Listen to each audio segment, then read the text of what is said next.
내용을 정리를 조금 해볼게요. 일단 알고 넘어가셔야 되는 게 부가세법의 일단 특징은 전 단계 세액 공제 방식이다.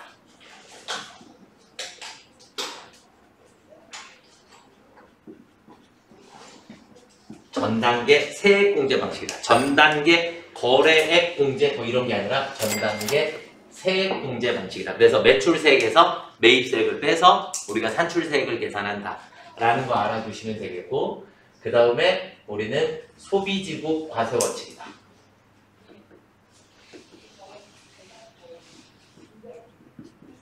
그래서 소비지국 과세 원칙이기 때문에 국외에 제공하는 거, 뭐 외국의 뭐 외화와 관련된 거, 어쨌든 이런 것들에 대해서 우리는 전부 다 무슨 세율을 적용한다? 영세율을 적용한다. 영세율이라는 걸 적용을 하게 된다. 이해가 되셨죠? 영세율을 적용하고, 우리는 영세율을 완전 면세 제도다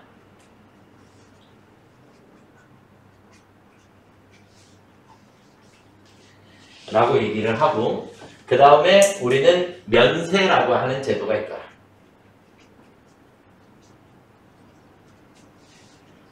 면세제도라고 하는 게 있는데, 면세제도다라고 하는 것은 우리가 뭐라 했죠? 조세부담의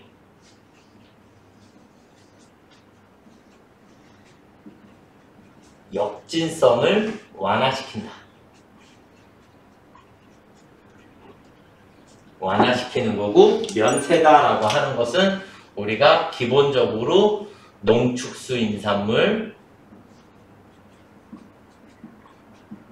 그 다음에 기초생필품에 대해서, 그 다음에 우리 교육이랑 뭐 보험, 금융 이런 것들이 우리가 면세에 해당하더라.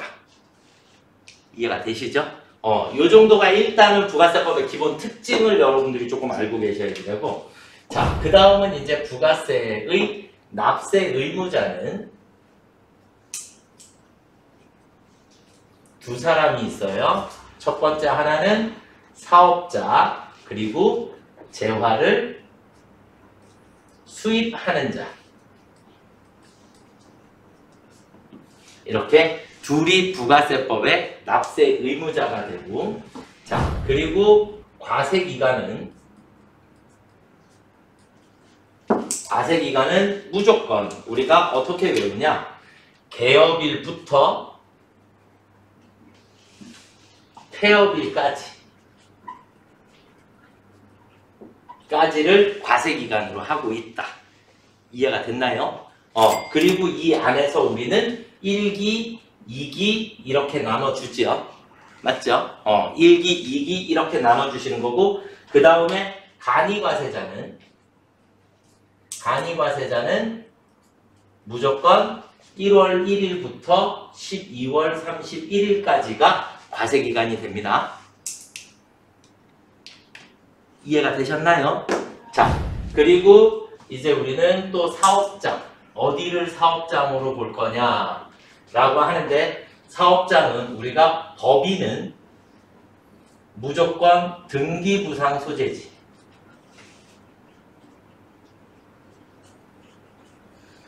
개인은 주 업무를 총괄하는 장소,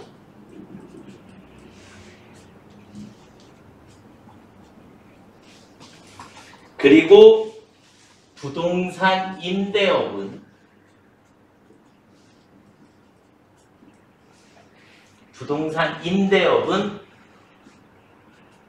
부동산의 등기부상 소재지.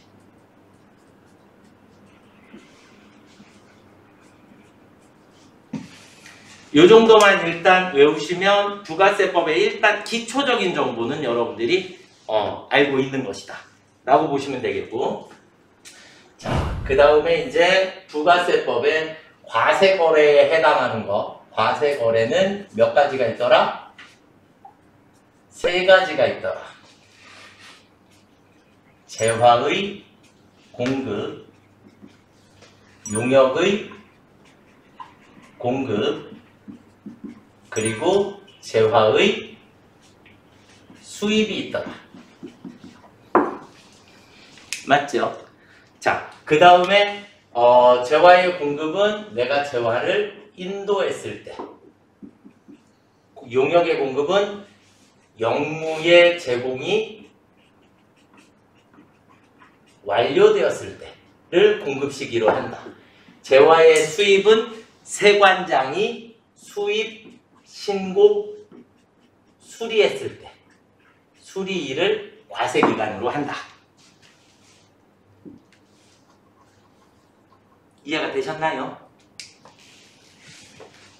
그 다음에 우리가 시험 문제에 또 많이 나오는 건 이 중에서 우리가 장기 할부 판매, 그 다음에 중간 지급 조건부, 완성도 기준 지급에 대해서는 우리가 뭐를 한다? 대가의 각 부문을 받기로 한대. 를 공급시기로 하게 된다. 이해가 되셨죠?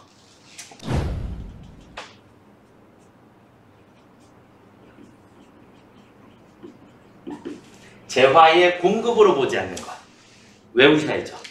그쵸?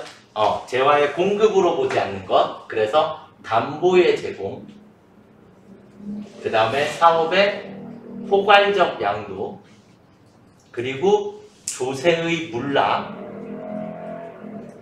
그리고 강제 경매가 있어요. 맞죠? 이것들은 공급으로 보지 않는다 라는 거고. 자, 그 다음에 과세표준.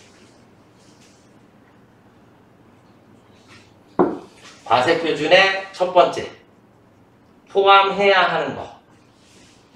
과세표준에 포함해야 하는 거 뭐가 있었죠? 할부이자, 그리고 삐리리 각종 세금들이 있죠. 여기서 말하는 세금은 우리 뭐예요? 관세, 교육, 에너지, 특별세, 주세 뭐 이런 것들이 있죠. 맞나요? 그런 각종 세금들도 과세표준에 포함된다 라고 하는 거 알아두시면 되겠고, 과세표준에 포함하지 않는 거, 포함하면 안 되는 거 뭐 외웠죠? 연체이자.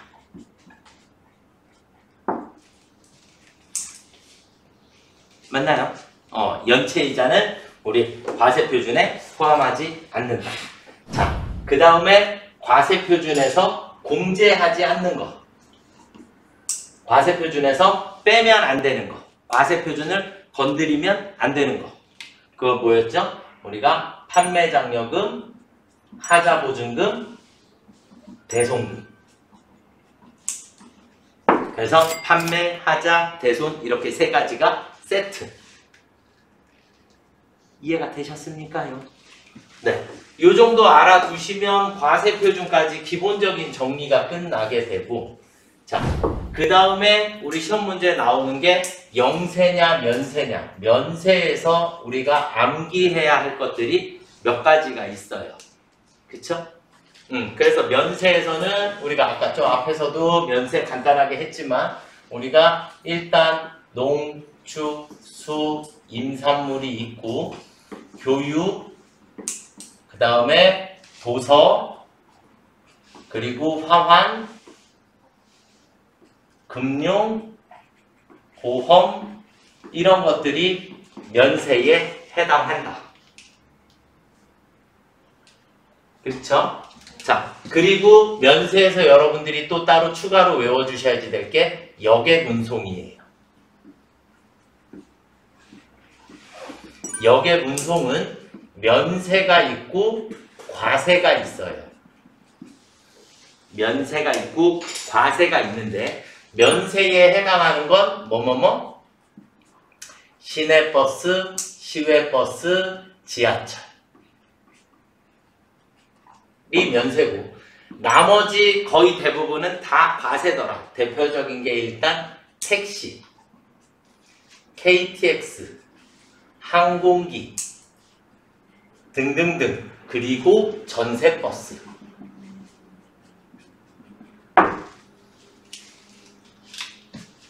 얘네들은 과세가 되지만 매입세 공제가 된다 안 된다?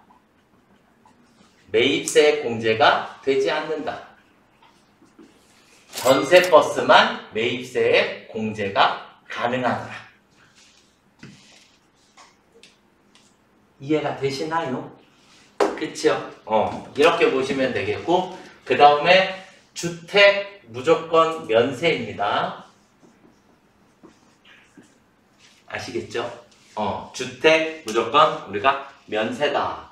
요 정도를 일단 기본적인 베이스로 깔고 우리가 문제를 한번 조금 풀어보도록 하겠습니다. 문제는 우리가 다 풀었었던 거기 때문에 뭐 어렵지는 않으실 거다라고 생각을 하고요. 그래서 첫 번째 1번 문제를 보시면 다음 중 부가세법상 면세 대상 재화 또는 용역에 해당하지 않는 것은, 그럼 과세를 찾으라는 거죠. 맞죠? 그래서 정답은 그냥 2번이 정답이 되겠죠. 고속철도 KTX는 무조건 과세다. 자, 그 다음 문제 2번. 부가세법상 재화의 공급에 해당하지 않는 것은, 재화의 공급에 해당하지 않는 것은 담보, 포괄적 양도, 조세물납, 강제 경매가 있더라. 그래서 정답은 4번. 이해가 되셨죠? 그리고 여기서 정리 하나만, 여기다가 하나만 조금만 더 할게요. 여기에 우리는 단주 공급이다 라고 하는 거. 단주 공급에 몇 가지 있었죠? 4가지. 일단 자가 공급, 그 다음에 개인적 공급, 그 다음에 사업상 증여, 그리고 폐업시 잔존재화.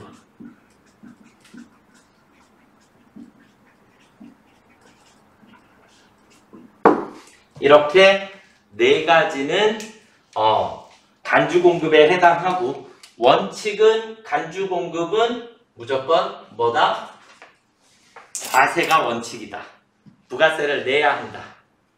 그런데 그 과세가 얘네들 중에 무슨 사유에 해당하는 것만, 우리가 매입에서 배웠던 불공사유에 해당하는 것들만 단주 공급 중에 과세가 된다.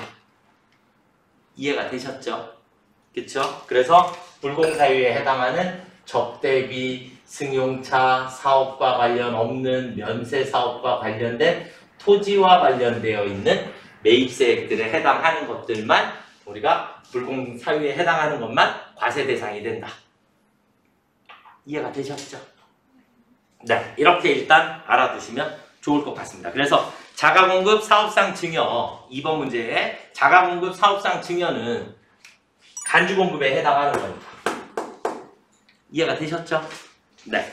자, 그 다음 문제 3번. 부가세법상 부수재화 및 부수용역의 공급에 관한 사례이다. 다음 중 부가가치세가 면세되는 것은, 그랬는데 그냥 공짜 3번이에요. 은행은 금융서비스업에 해당하기 때문에 금융, 보험, 얘네들은 무조건 면세사업이다. 면세사업자는 과세 공급을 절대 할 수 없다. 면세사업자는 과세 공급을 할 수 있다 없다? 없다. 그래서 은행에서 업무에 사용하던 차량을 매각한 경우, 은행 자체가 면세사업자이기 때문에 여기서 차량에 대한 매각을 해도 세금계산서를 발급할 수가 없더라. 이해가 되셨습니까요? 그래서 면세로 공급을 해야 하는 겁니다. 이해가 되시나요?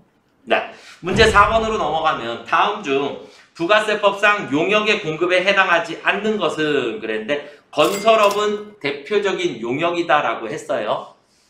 건설업은 대표적인 용역이다라고 얘기를 했고, 자기가 주요 자재를 전혀 부담하지 않고 상대방으로부터 인도받은 걸 단순 가공하게 되면 용역의 공급에 해당합니다. 상업상 또는 과학상의 지식 경험, 숙련에 관련된 정보를 제공하는 거 당연히 용역일 거고, 그래서 정답은 4번. 자기가 주요 자재의 전부, 일부를 부담하고 상대방으로부터 인도받은 재화를 가공하여 새로운 재화를 만들어서 재화를 인도하는 것은 재화의 공급에 해당하는 겁니다. 그래서 4번이 정답이 되겠고요. 이해가 되시죠? 네. 자, 그 다음에 문제 5번을 보시면 업종상 사업장에 대한 설명으로 옳지 않은 것은 부동산 임대업은 부동산의 소재지, 부동산의 등기부상 소재지를 사업장으로 하게 되어 있고, 제조업을 영위하는 개인은 최종 제품이 완성되는 장소를 사업장으로 하고요. 건설업은, 그런데 건설업이 나온 게 중요한 게 아니라 옆에 뭐라고요? 법인. 법인은 무조건 뭐라고요? 등기부상 소재지가, 법인의 등기부상 소재지가 사업장입니다. 아시겠죠? 네, 그래서 3번이 정답이 되겠고요. 문제 6번. 부가세법상 과세표준에 포함되는 것은, 과세표준에 포함해야 하는 것은 할부이자 그리고 각종 세금들이 있더라. 이해가 되셨나요? 그래서 할부 판매의 이자 상당액 1번이 정답이고, 애누리, 할인, 환입 얘네들은 전부 다 빼야 하는 거죠. 그쵸? 마이너스 해야 하는 거. 포함하면 안 되는 거. 그러니까 여기에 우리는 애누리, 할인, 환입 이런 것들이 포함하면 안 되는 것에 들어가 있어야 되는 거죠. 이해가 되셨습니까요? 걔는 매출이 아니니까. 자, 문제 7번. 영세율과 면세에 대한 설명으로 가장 옳지 않은 것은 국내 거래에 영세율이 적용이 된다. 그쵸? 그래서 수출하는 재화의 내국 거래에 대해서 영세율을 적용을 하는 거고, 그러면 1번이 정답인 거죠. 맞나요? 그렇죠? 네. 제가 어떻게 설명해 드렸었냐면, 아까도 했었어요, 우리나라 땅덩어리가 있으면 그 안에서 거래가 이루어지면 얘를 영세라 했고, 얘가 국외로 나가면 그때 쓰는 표현이 수출이더라. 매입 매출점부터 끊을 때. 그래서 수출할 재화의 내국 거래를 영세라고 얘기하는 것이다. 면세는 역진성을 완화시키는 게 목적이고, 국외에서 공급하는 용역에 대해서 영세율을 적용을 한다. 상가 부수토지에 매각한 토지 자체가 면세입니다. 우리 아까 여기 면세에 토지, 땅의 공급은, 토지 거래는 무조건 다 면세로 공급을 하는 거예요. 아시겠죠? 이해가 되셨습니까요? 네. 문제 8번. 영세율에 대한 설명이다. 가장 틀린 것은 영세율 제도는 소비지국 과세함으로써 국제적인 이중과세를 방지하고자 하는 제도이다. 국외에서 공급하는 용역에 대해서 국외에다가 공급을 하면 무조건 다 영세율을 적용을 해야 한다. 이해가 되셨죠? 해외에 가서 부가세를 받아올 수가 없더라 라는 얘기예요. 그래서 2번이 정답이 되겠고요. 비거주자나 외국법인의 국내 거래에 대해서 영세율을 적용하지 아니함을 원칙으로 하되 상호주의에 따라 영세율을 적용할 수도 있다. 이건 뭐냐면, 외국 기업이 국내에 들어와 있어. 그럼 국내에서 영업활동을 하다 보니까 국내에서 물품 거래를 하겠죠. 그러면 그때는 과세 거래로 봐야 한다 라는 개념인 거예요. 국내에서도 영세율 적용이, 국내 거래에 대해서 영세율 적용이 당연히 될 수 있다라고 보시면 되겠고, 자, 문제 9번으로 넘어가 보겠습니다. 다음 중 부가세법상 재화 및 용역의 공급 시기는 장기할부 판매 대가의 각 부문을 받기로 한 때, 아까 어디다 적었나요? 대가의 각 부문을 받기로 한 때, 장기할부 판매 중간지급 조건부, 완성도 기준 지급 조건부는 대가의 각 부문을 받기로 한 때를 우리가 공급 시기로 한다. 현금 외상 할부는 재화가 인도되었을 때, 완성도 기준도 대가의 각 부문을 받기로 한 때. 이해가 되셨죠? 그래서 3번이 정답이 되겠고요. 여기에 예외 상황 중에 하나가 간주임대료예요. 그쵸? 간주임대료는 무조건 과세기간 종료일을 기준으로 하고 있습니다. 이해가 되셨죠? 네. 자, 그 다음 문제 10번. 재화 및 용역의 공급 시기 똑같은 문제죠? 그쵸? 네. 그래서 수출에 대해서는 무조건 선적일을 기준으로 해야 하고요. 그 다음에 3번 보기가 정답이네요. 무인 자판기는 현금을 뭐 할 때? 인취할 때. 자판기에서 현금을 꺼낼 때가 매출이더라. 아시겠죠? 네. 그렇게 보시면 될 것 같고요.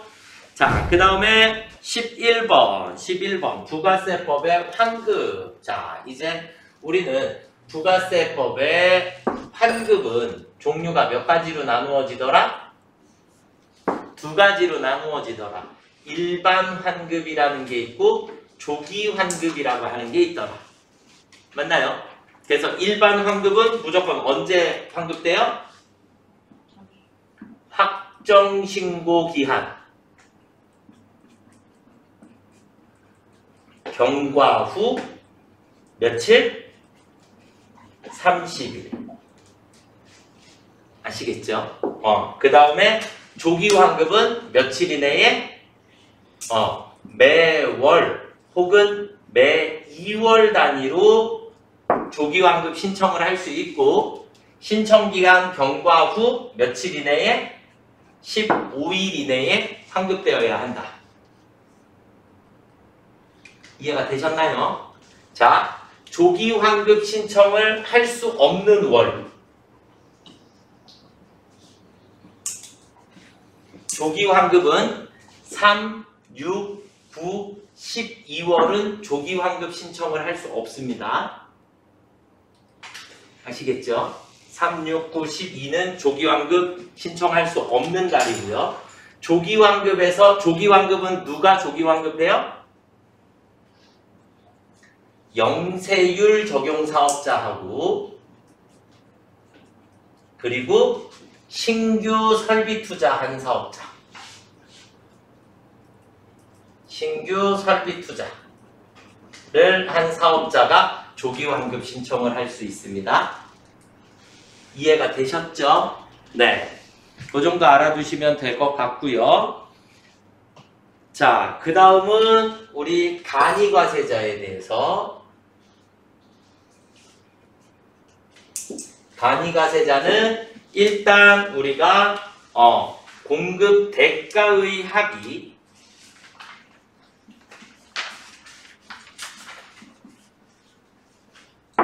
공급 대가의 합의 8천만 원 미만인 자를 우리가 간이과세자다라고 얘기를 하고 이 간이과세자는 다시 두 가지로 8천만 원 미만인 자와 4,800만 원 미만인 자로 나누어지지요? 맞죠? 4,800만 원 미만인 자는 세금 계산서를 교부할 수 없습니다. 그리고 8천만 원 미만인 자는 세금 계산서를 교부를 해야 하고 이해가 되셨죠? 그 다음에 4,800만 원 미만인 자는 납부 의무가 면제가 되더라. 납부 의무가 면제가 되더라 라고 하는 거 알아두시면 되겠고 간이과세자는 또 우리가 의제매입세 공제 받을 수 없다. 그쵸? 대손세 공제 받을 수 없다. 환급 받을 수 없다. 이해가 되셨나요? 세금 계산서를 미수치하게 되면 0.5%의 가산세를 내야 한다. 무조건 간이과세자는 공급 대가를 기준으로 계산을 합니다. 가산세도. 아시겠죠? 요 정도가 간이과세자의 또 특징이 되니까 여러분들이 알고 계시면 좋을 것 같습니다. 자, 그러면 이제 우리 문제 11번으로 가볼까요? 다음 중 부가세법상 환급에 관한 설명으로 옳지 않은 것은 예정신고 시 일반 환급세액은 환급되지 않는다. 왜? 환급은 확정신고기한 경과 후 30일이 지나야 환급이 되니까. 예정 때는 환급이 있다 없다? 없다. 조기환급은 조기환급 신고 경과 후 15일 이내에 환급해야 하고요. 조기환급 신고할 때는 조기환급 신고 기간에 매출을 제외하고 매입만? 아니요. 매출을 신고를 해야지. 그쵸? 그러면 그 세액을 뺀 나머지만 환급이 되니까. 이해가 되셨죠? 그래서 3번이 정답이 됐고요. 사업자가 사업설비를 취득하였다면 조기환급을 신고할 수 있다. 12번으로 넘어가 볼게요. 다음 주 부가세법상 세금계산서에 관련 설명으로 옳지 않은 것은 세금계산서 발급 후 계약의 해제로 재화가 공급되지 않아 수정세금계산서를 작성하고자 하는 경우 그 작성일은 처음 날짜가 아니라 해제 사유 발생일입니다. 외우셔야 합니다. 이거 해제 사유 발생일이에요. 그래서 계약의 해제일입니다. 해제일. 계약의 해제일. 그래서 1번이 정답이 되겠고요. 세금계산서 발급 의무자는 공급자고요. 세금계산서는 공급하는 사업자가 공급자 보관용과 공급받는 자 보관용 두 매를 작성하여 공급받는 자 보관용을 거래 상대방한테 교부를 해주시면 되겠고, 세금계산서는 거래 사실을 증명하기 위해서 발급하는 거죠. 그쵸? 네, 여기까지 보시면 되겠고요. 13번은 이제 간이가세자에 대한 설명으로 틀린 것은 법인은 간이가세자가 될 수 없고요. 간이가세자 의제매입세 공제 받을 수 없어요. 그래서 2번이 정답이 되겠고요. 간이가세자의 과세표준은 무조건 뭐를 기준으로 한다? 공급 대가를 기준으로 한다. 간이가세자도 영세율은 적용받을 수 있습니다. 영세율 적용받을 수 있는데 환급은 된다 안 된다? 환급은 안 된다. 이해가 되십니까? 네. 14번은 부가세법상 일반가세자와 간이가세자에 대한 설명이다. 옳지 않은 것은 간이가세자도 예정 부과기간에 예정신고를 하여야 하는 경우가 있다. 네. 과세액이 4,800만원 미만에 해당하게 되면 그러면 신고할 수 있고요. 직전 연도에 3분의 1에 미달하는 경우에 그때도 신고 납부할 수 있습니다. 일반가세자는 세금계산서 관련 가산세를 부담하지만 간이가세자는 세금계산서 관련 가산세가 적용되는 경우가 없다. 2번이 정답이죠. 세금계산서를 미수취하면 공급대가의 0.5%를 가산세 내야 해요. 아시겠죠? 네, 0.5%의 가산세를 내야 한다. 그래서 2번이 정답이 되겠고요. 일반가세자는 법정 요건이 충족되는 경우 면세 농산물 등에 대한 의제매입세 공제 특례가 적용될 수 있고 간이가세자는 적용받을 수 없습니다. 일반가세자는 매입세액이 매출세액을 초과하며 환급세액이 발생하지만 간이가세자는 환급세액이 없다. 이해가 되셨습니까? 이 정도만 여러분들이 암기하고 계셔도 부가세법의 기초적인 문제들은 충분히 풀으실 수 있더라. 전체적인 정리를 또 한번 해보았습니다. 네, 여기까지 부가세법입니다.